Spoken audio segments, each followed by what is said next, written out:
Assalamu alaikum wa rahmatullahi wa barakatuh. Welcome to another podcast. This podcast is about food security. Um, Eid Mubarak. Today is the first day of Eid, or the first night, you can say. Today we have Adham joining us. Adham, tell us about yourself.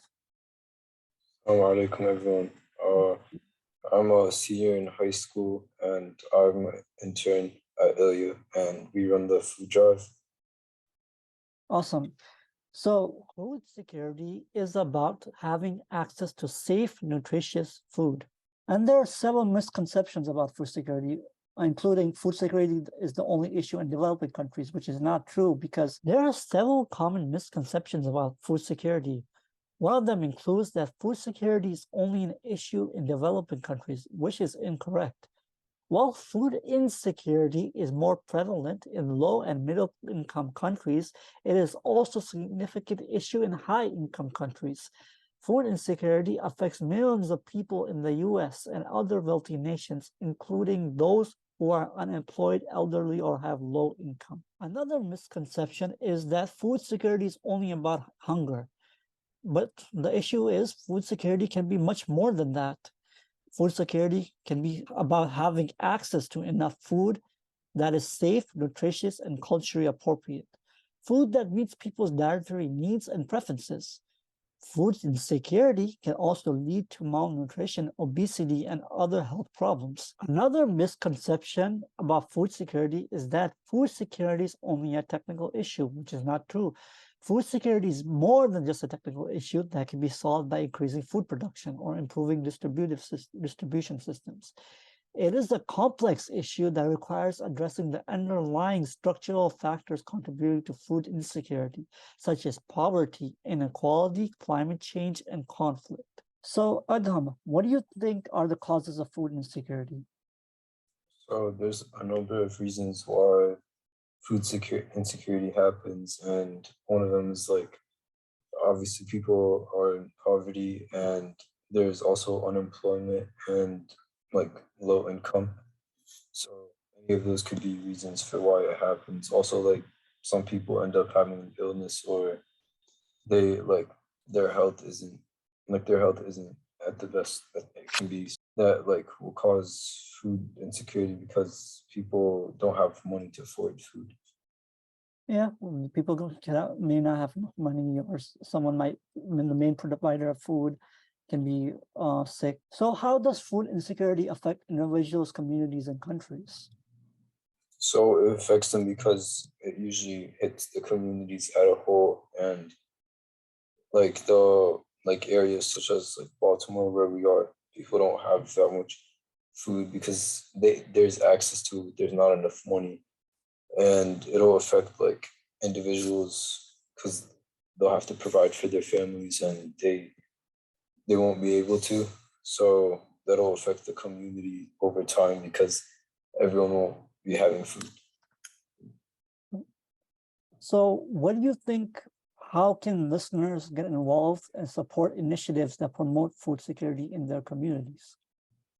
Or they can like come to like different food drives that like they can be volunteers.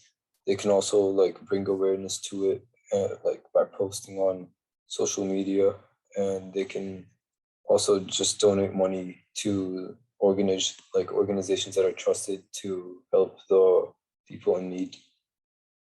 So, what are some success stories or examples of effective interventions that have improved food security?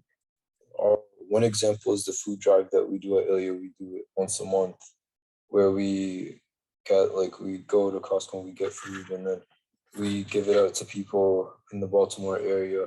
And there's like families and people that come to get food. So I would say that's successful because it's been working for over a year now. So, oh yeah. How many people do you think we that Ilya has helped through food drives?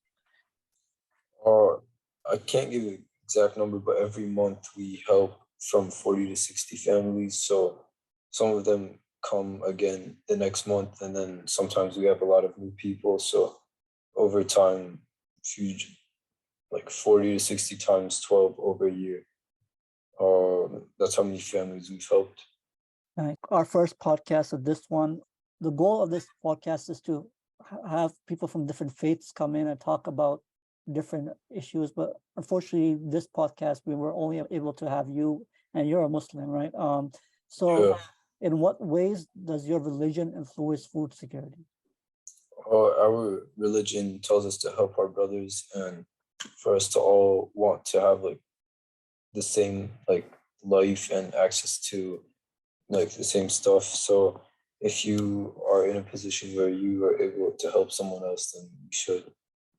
So our religion just teaches us to, just help other people around us and yeah. So you want to add anything to this podcast, or would you like to talk about anything else? Um the main thing is I guess we just need like more donations to be able to keep the food drive going and maybe like whoever wants to volunteer, they can go on our website and sign up and we do it once a month. So more volunteers would like definitely help. Next, we have Amu Iman joining us. Amu Iman, Jazakallah for joining. Please take the floor. So my name is Ayman Nassar. I'm a founder of Islamic Leadership Institute of America. And I've been had the pleasure and the honor to work with Adham and other youth on the food drive program, which started in February of 2022 by Sister Jana and Ahwandi, and then Adham took over in the summer of 2022 in August, I believe. And one of the things that I do is coach the youth, just help them with planning if they got questions on certain things. But that's kind of my role with this project, and just providing a vision for where we want to head with the food security initiative that we're trying to accomplish in Baltimore City. As we know, there's a lot of people who go to bed every night without enough food, especially young children. And when summer kicks in, a lot of these kids don't go to school, of course, and they don't have that access to the meals that they get at school. So it's also important for nonprofits like ourselves to open their doors. And inshallah, this summer, we're teaming up with Islamic Relief and the USDA, the Department of Agriculture, to have meals served every day during the months of June, July, and August, inshallah, for children, for breakfast and lunch, inshallah, 5 days a week. The food drive, man, is making big waves. We got 3 calls today, people who literally have been starving. This old guy, 70 years old, he's on oxygen. He can't even go to a place to eat. And he was just needed any food. And alhamdulillah, we got him a sandwich, Subway. And he texted us on the crisis line. He's like, thank you guys. I haven't eaten in so many days. And then another lady with 2 kids, she's also in need of food. Her case manager is going to come pick up some food today, inshallah. So alhamdulillah, this might seem like a small project, but when I ask them, how do you guys know about it? They say we call 211 and they tell us to come to this number.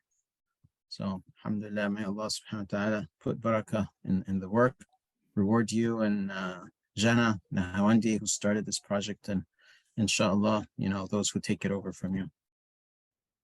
Jazakallah khair for Amu Ayman and Adham joining us. This concludes our second podcast. We hope to see you all at the next one. Jazakallah khair. Assalamu alaikum wa rahmatullahi wa barakatuh.